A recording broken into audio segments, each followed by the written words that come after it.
Guys, আজ আপনাদেরকে একটি গল্প শোনাবো। সেই গল্পটা হলো কানা এবং খোরার গল্প। কানা। সেই দিনের কথা। কানা এবং খোরা দুই দল। ওরা দুইজন একদিন নামাজ পড়তে এসেছিল। ভালো নামাজ পড়ছিল ওরা ভালো মতো। তখনই খোরা বলল, ইয়া কানা ইয়া কানাস্তাইন। এটা শুনে কানা ভাবলো যে এ আমাদের বদনাম করছে। সেটা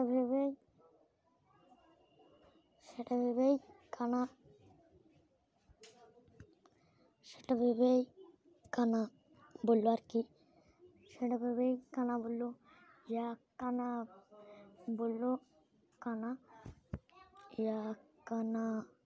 মানে ইয়া খোরা বুধবার ইয়া খোরাস্তাইন।